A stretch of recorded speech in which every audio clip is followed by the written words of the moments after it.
Donald Trump has said he is taking hydroxychloroquine. It's a lot of syllables, but he's taking it. He says he's taking hydroxychloroquine for his coronavirus treatment, and this is what he is taking in order to keep the coronavirus at bay.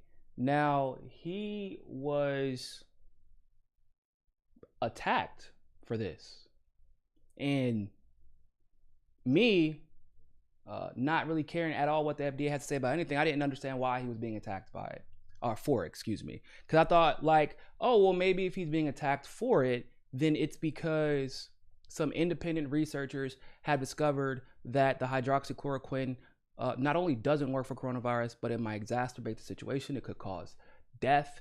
It could cause, other problems that Trump is not considering. I thought that maybe he was promoting it for some selfish agenda, for some selfish desire. I try to go through the list of reasons that this could be ridiculous. Of course, exercising skepticism, because I did notice that only people upset with this were people like Nancy Pelosi and neoliberals who just hate Trump no matter what. So I actually care about saving lives and looking for every solution that we can have to treat the COVID situation, right? Because everyone's talking about problems, but seemingly only Fauci is the one that's allowed to introduce solutions. That's what I'm told. I live in the United States, in case you're curious. And we're told we're not allowed to use anything else to do anything unless Fauci and the FDA says it's okay. So, I do want to look at what Nancy Pelosi's ass said. Okay? And it was kind of disgusting. I'm not going to front, y'all. But we're going to check the veracity of her claims. All right. So she said, so this is from the USA Today. House Speaker Nancy Pelosi said it was not a good idea for President Donald Trump to be taking a drug that has not been proven to work against the coronavirus because it can pose a risk for people with heart conditions, and he is morbidly obese. That's what Nancy Pelosi said. Nancy Pelosi out here looking like a Barbie doll that got melted in a fire and got the nerve to try and call somebody morbidly obese. Did y'all not see her makeup the other day? Her face has no feeling, and clearly she was doing her makeup without looking in the mirror because she thought her lids or her, her eyelash was down here, and put her eyeliner right here at the top of her eyelid, bro. And you got the nerve.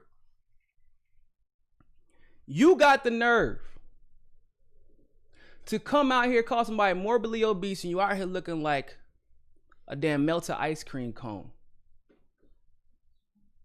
with some hair, just dropped in a barbershop. That's how you got your hair. Come on.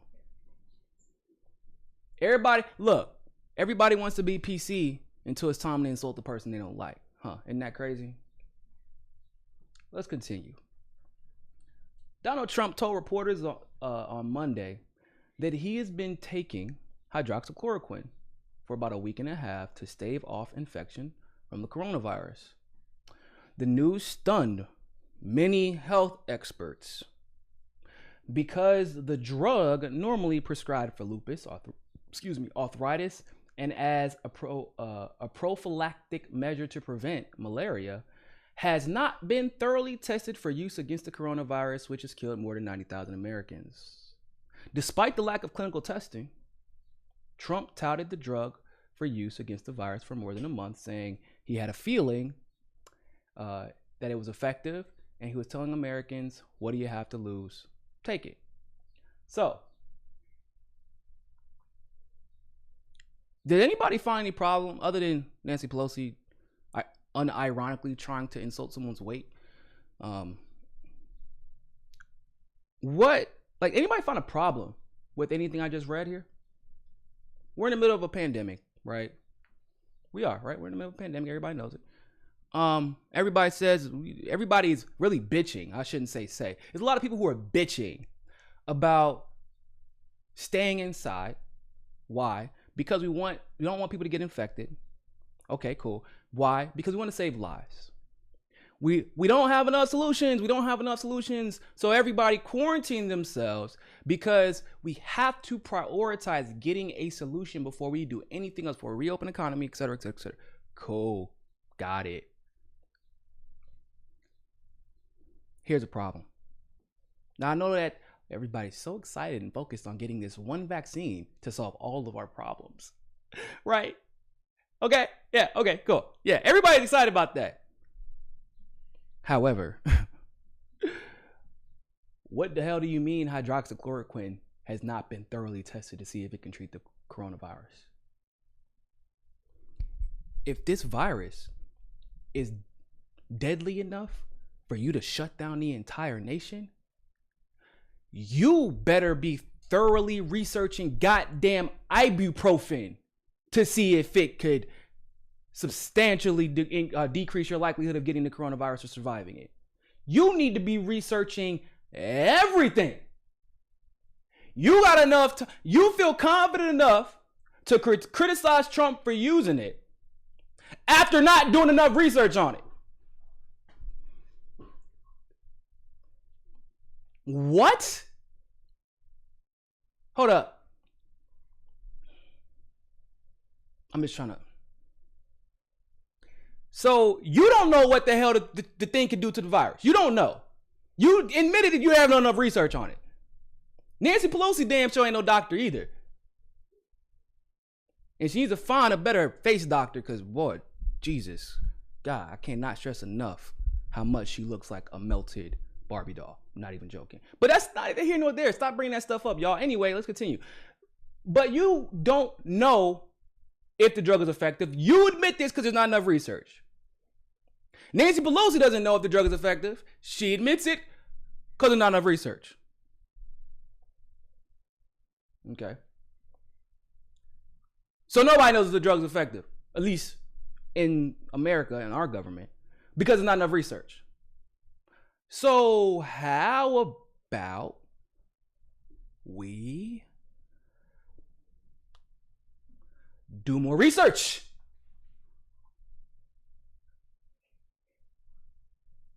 Is that too bold to say? Is that too bold to suggest? How about we do more research? What you gonna? Oh, I see somebody. I was literally just about to bring that up. I said, what you gonna say to me? You know how I've been staving off the virus? I've been taking vitamin C gummies every day.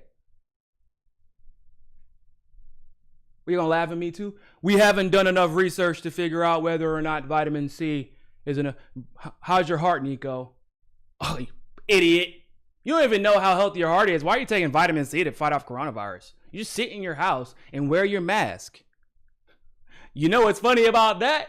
Has there been any research that proves that the mask will prevent you from getting the coronavirus? No, but you know, it's a measure. It's a measure. You know, the mask is supposed to stop you from getting the coronavirus. And that's cool. We don't even know if that actually works. But if you... Now, their argument, which is always the argument, is that, well, maybe the FDA, the FDA says it's not an approved drug. They say the drug is dangerous. They say it'll cause death. They say we've done the thorough research and we have proven beyond a shadow of a doubt that this drug could hurt you instead of help you. So let's see what the FDA does have to say about this and what they say, how they describe hydroxychloroquine. So I'm just going to give you a brief background about the drug in case you're new to this. So hydroxychloroquine is a chloroquine medicine used to treat and prevent malaria, a disease caused by parasites that you get generally from the bite of a mosquito. Malaria is common in areas such as Africa, South America, and Southern Asia. This medicine is not effective against all strands of malaria. I wonder if they've done extensive research to verify that claim. Sounds like it.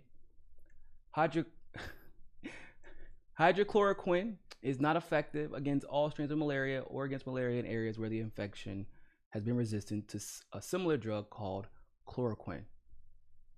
Takes a lot of research to verify something like that. Okay.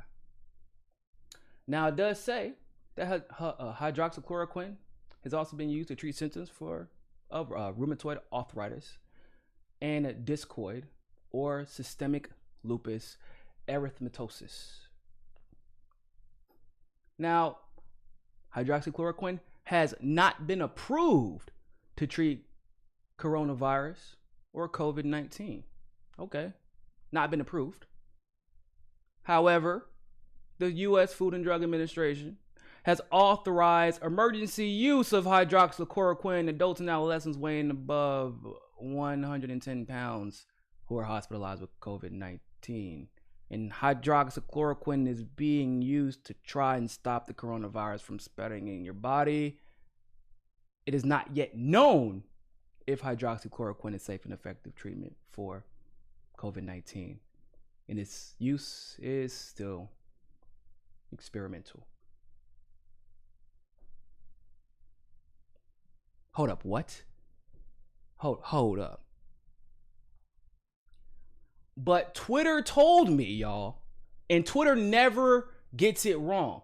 Twitter told me that Trump taking hydroxychloroquine was stupid and he's gonna kill himself if he takes hydroxychloroquine. That's what Twitter told me. Nancy Pelosi told me Trump is stupid for taking hydroxychloroquine. Hassan Piker. Guys, Hassan Piker is Jenk's son. Come on. What higher authority do you need?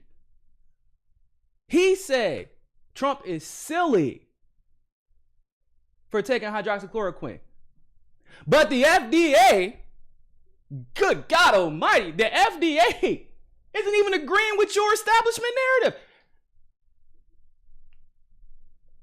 The FDA literally they have approved the drug for emergency use to prevent coronavirus from spreading. There just hasn't been enough emergency research on it. Are you kidding me?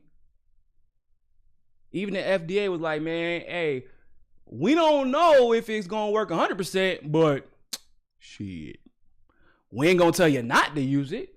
Let's just see how things work out. But ironically, there is a narrative going out that is saying, don't do it. Don't use this particular drug. Don't even think about trying to use it as a solution. Laugh at anyone who even suggests that hydroxychloroquine should be a solution. Oh, and by the way, you know what our solution is? We actually don't have one yet, but that's a stupid one. That's for sure. Yeah. We know that. Oh, well, how do you know that? Have you done enough research about all the, mechanics of this virus so that you can introduce a better solution? Well, no, that's not what we said. Oh, have you done any research at all to figure out whether or not this is effective? Well, no, there hasn't been enough research about it. Well, why hasn't there been enough research about it? Y'all have done enough research to literally write stories about how stupid it is to take this damn drug, but you have not done any research on whether or not it actually works. Is it because it's not called hydroxychloroquine vaccine by Fauci and Bill Gates? Is that why it's not an effective solution? So here, once again, ladies and gentlemen, we have yet another example of people telling you every solution that everyone else comes up with is wrong. Or more importantly, the solutions that are existed, those aren't suitable enough. But they're trying to save lives. Right? They're trying to save lives. That's why they're currently negotiating with Cuba to get their damn super drug, right? No, they're not. They're not. They haven't even mentioned it, have they? They just like that article and several other articles haven't even mentioned that hydroxychloroquine has actually been approved by the FDA for medical use. They're telling everybody to get on ventilators. They're paying them for that. They're paying people for claiming, that, or paying hospitals, for claiming that COVID is the cause of the death, paying even more if you died on a ventilator. But the one drug you said is not going to work. Haven't said anything with us. We're this vaccine. We're putting all our money on this. Putting all our money on this vaccine. I know we literally haven't been able to get a coronavirus vaccine in all of history, but now we got it together. None of the other solutions work. Well, let's see how, because I know you saw how they like to the qualifier. Many doctors criticize Trump for this. Let's see what many other doctors say about using hydroxychloroquine, because I'm curious. Since everybody likes using experts to ridicule people for thinking outside of the box. So let's look at this article from Town Hall. Over the past 3 weeks, there's been debate about whether or not hydroxychloroquine, a drug used for decades to treat malaria, can help ease the symptoms of the Wuhan coronavirus. During White House press briefings, reporters have done their best to shoot down that possibility, because everybody knows reporters are doctors. But doctors around the country and the world are using it and seeing positive results. But first, before we get to the around the world part, let's start in Los Angeles. Dr. Anthony Cardillo said he has seen very promising results when prescribing hydroxychloroquine in combination with zinc for the most severely ill COVID-19 patients. Every patient I've prescribed it to has been very, very ill. And within 8 to 12 hours, they are basically symptom free. So clinically, I'm seeing a resolution. Well, that's interesting. I feel like maybe we should be, shouldn't we be doing more research then? That's because USA Today told me there's not enough research to figure out whether or not it's going to treat the coronavirus. But if enough people are telling you, well, this is kind of working, I feel like this is the point where you're like, then maybe we should start researching more. But they can't, guys, because everybody is invested in the new drug, getting the patent for the new drug that's supposed to treat the coronavirus. See, the right person doesn't own hydroxychloroquine yet. In fact, I'm going to tell you why they won't allow hydroxychloroquine to reign supreme in this situation. I'm going to tell you why, but we're going to go on to the next topic. So you see, Cardillo is the CEO of Mend Urgent Care, which is locations in Sherman Oaks, Van Nuys, and Burbank. And he said he found it only works if you combine it with zinc, another natural vitamin. The drug, he said, opens a channel for the zinc to enter the cell and block the virus replication. He said we have to be cautious and mindful that we don't prescribe it for patients who have COVID who are well. He said it should be reserved for people who are really, really sick, in the hospital or at home very sick, who need the medication. Otherwise, we're going to blow through our supply for patients that take it regularly for other disease processes. So his problem isn't that it won't work even if you're not sick. He's saying that this thing works so good that they use it for other treatments, which is true. But because it is not being considered a solution at all, there is no emergency protocol to try to get more hydroxychloroquine and zinc into the market. Interesting. Okay. Before we get out of the country again, let's go back to New York. Dr. Muhammad Alam, an infectious disease specialist. I mean, damn, if that's not the most super specific title that I would like to hear for something like this. He's an infectious disease specialist affiliated with Plainview Hospital, who said 81% of infected COVID patients he treated at 3 Long Island nursing homes recovered from the contagion. 81%. From nursing homes, the most vulnerable group. He said, in this crisis, I realized I had to do something. I realized if this was my dad, what would I do? and I would do anything I could to help.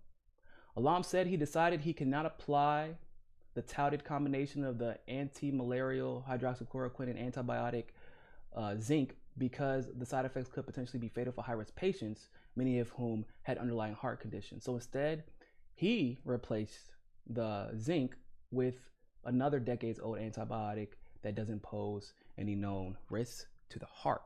So he made a slight adjustment for older patients. And even with that slight adjustment, he was still able to save 81% of the most vulnerable group of COVID patients. Let's look in New Jersey. Dr. Stephen Smith, founder of the Smith Center for Infectious Diseases. Wow, that's once again a super specific title that I think would probably have some bearing on how seriously we should take this. He said on Thursday, on the Ingram angle, that he's optimistic about the use of anti-malarial medications and antibiotics to treat COVID-19 patients, calling it a game changer. Smith, who is treating 72 COVID-19 patients, said that he has been treating everybody with hydroxychloroquine and azithromycin. Yeah, we're gonna go move on from that word. And we've been doing so for a while. He pointed out that not a single COVID-19 patient that he has had on those two drugs have had to be intubated. Interesting.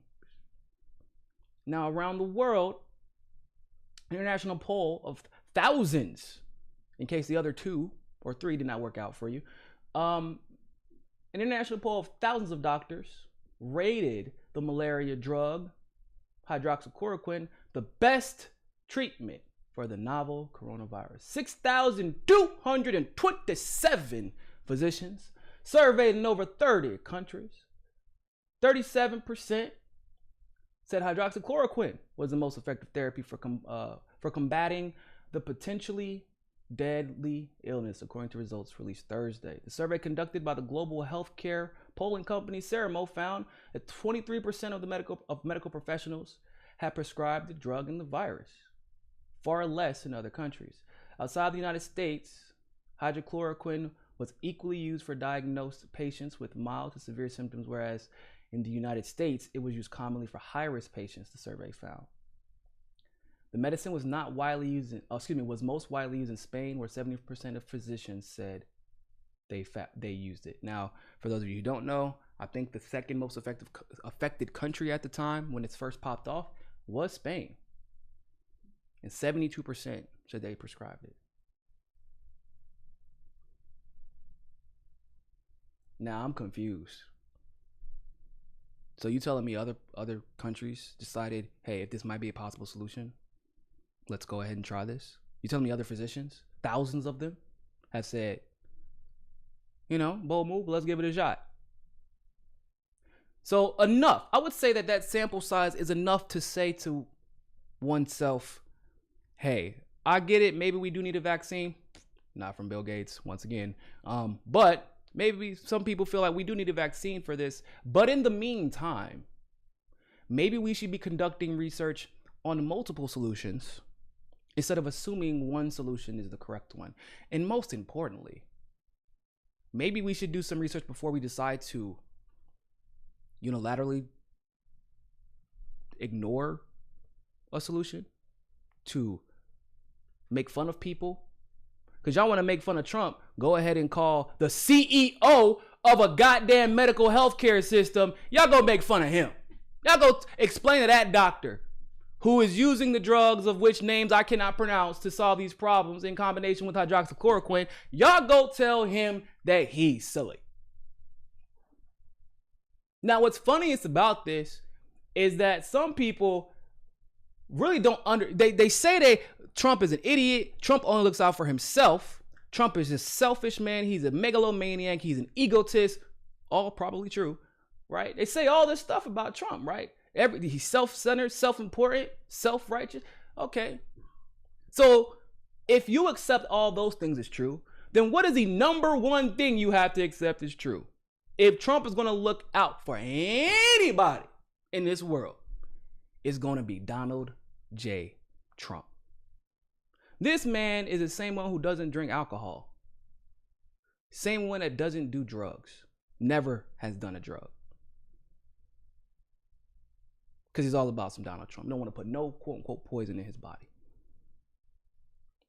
This man is the same one who will do whatever he can to protect his own self-interest.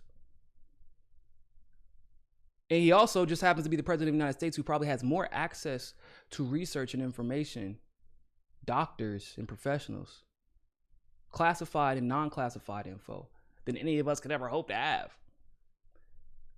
And so somebody thought to themselves, I mean, a lot of people thought to themselves, I know we think this man's the most selfish man in the world and he only looks out for numero uno, but in this one particular case, he's actually not going to look out for himself. He's just going to take a joke that he read about on a Reddit thread, even though it could harm him. This man won't even smoke weed. But you think he's going to put poison in his body? What proof have we seen? Oh, and by the way, that's what's funny. You saw how Nancy Pelosi was like, oh, I can't believe he's taking hydroxychloroquine. He shouldn't use it because of his heart. But they said, oh, no, but there's different combinations you can use to protect against the heart issue, if you do have a heart issue. So they're being disingenuous. They're being dishonest. And it's not by accident. See, if you found out that there are doctors who have been using hydroxychloroquine to treat the virus to the degree that nobody who is like at medium risk ends up passing away, then all of a sudden Democrats don't have an excuse to keep the economy closed. And if they can't keep the economy closed, people don't go back to work, or people do go back to work. People go back to work. Well, then all of a sudden, a lot of possibilities open up, like the possibility for a debate between Joe Biden and Donald Trump, like that. Possibility that Joe Biden would have to campaign in Ohio, in Pennsylvania, in Michigan. That you couldn't say that Trump was handling this coronavirus situation all wrong, when it turns out that, at least as far as these solutions are concerned, can't believe I'm about to say this, but it turns out that he might have been the only one who was right, at least in the public eye, this entire time. You can't say it if he ends up being right, huh? Because if you end up doing your research, if Fauci ends up actually allowing the people that he's responsible for to research hydroxychloroquine to any significant degree, then you might find out that Donald Trump was the one who was right, and the doctor, the expert, who has been around for 5 administrations, has not only been wrong, but has actually been criminally neglectful and has been purposely ignoring solutions. It doesn't look very good for the prospects for people like Joe Biden, does it? See, everybody has a vested interest in the lies. Everybody has a vested interest. The Democrats have a vested interest in keeping the economy closed, just like the Republicans do have a vested interest in keeping the economy open. But I mean, it's all, what is Matthew McConaughey say on Wolf on Wall Street? That's what he's like. It's a wazi, it's a woozy, it's a fugazi. All of it is all fugazi. The Democrats' outrage is fake. Republicans are even their outrage is somewhat fake as well. They just want to reopen the economy because a lot of our, like for example, Florida, we don't pay state taxes. So every time they have to pay out these massive unemployment checks, it takes a toll on them. And we're one of the few states that has we're not in any debt. Not yet anyway. So the Republicans are invested in getting us back to work too. But with that being said, all of them have their own vested interests in lying to us. And that's what it comes. It's simple common sense. If thousands and thousands of doctors all over the world, and hundreds of doctors all over the country are using this as a solution, and it's working at an overwhelmingly dominant rate, how do you not even begin to start researching this? But you're trying to create a vaccine that you haven't been able to create in the next few months. I'm confused. So you telling me you haven't begun to do the research, but the FDA did enough research to figure out, well, at least we can try to use it for emergency use. But the problem is, like the doctor said, now they're undersupplied for something that could be a solution. But everybody, masks for you, ventilators for you, masks for you. Everybody gets a mask in the ventilator. But nobody, the masks definitely don't prevent. They help, maybe, but they don't prevent you from getting the virus. The ventilators, that's a whole different thing, but they damn sure not preventing you from getting the virus. But something that once you get the virus could treat you, there's no incentive for that, huh? Now, one thing that people have been saying, that's the last thing I'm gonna talk about this, but one thing that people have been saying is that Trump is talking about hydroxychloroquine because he's invested in it. They say that's why, because he has financial incentive to talk about it. According to PolitiFact, which is a super neoliberal publication that actually will lie a lot of the times, if we're being completely honest, when it comes to either progressives, populists, or Donald Trump. You know what PolitiFact said? They're like, it's half true. Yes, Trump is invested in the company that actually controls the patent for the name brand hydroxychloroquine. He does. He's invested. It's in France. Yeah, but the problem is he only invested $1,500. $1,500. That means if he makes 100% profit, because it's just, everybody's taking it now, guess how much money he makes? $3,000. That's how much it'll be worth. His shares will be worth $3,000 to Donald Trump. If it's 200%, it'll be what? $7,500. What Trump spends in a single store when he goes shopping for Melania. But that does grant you a little bit of insight on as to why we won't talk about hydroxychloroquine, huh? Because they are right. They are right about something. Someone's financially invested, or more appropriately, someone is not financially invested enough in that particular solution. And that is literally any company, any pharmaceutical company, any research company in the United States. If hydroxychloroquine blows up all over the world, the United States doesn't have a monopoly on it. Ooh. You think that has something to do with it? You think that might have something to do with it? You know what we also do whenever we don't have a monopoly on something? We go, we like oil. We like to sell oil, and we need oil because it's a thing and we need to survive, kind of. It's a big deal. Okay. You know what happened last time a country decided to have the audacity to be the number one, or at least they were number one for a while. They had the number one oil reserves in the world, and they were about to become the number one exporter of oil in the world. You know what we did to them the last time they had the audacity to do that? You know what country that was? That was Iran. We put sanctions on them, and we said that they violated the Iran deal the same year that they ended up being the number one exporter of oil in the entire world. Because, if you know, we were trying to be the number one exporter of oil in the entire world. That's why Obama bragged about it. 93% of the oil in this country comes from the United States now. Iran had the audacity to try and compete with us for a global resource. So I wonder if we're not talking about hydroxychloroquine because it's owned by France or a company in France and not by a pharmaceutical company in the United States. Interesting. See, that's the funniest part about neoliberals is neoliberals snitch on themselves all the time.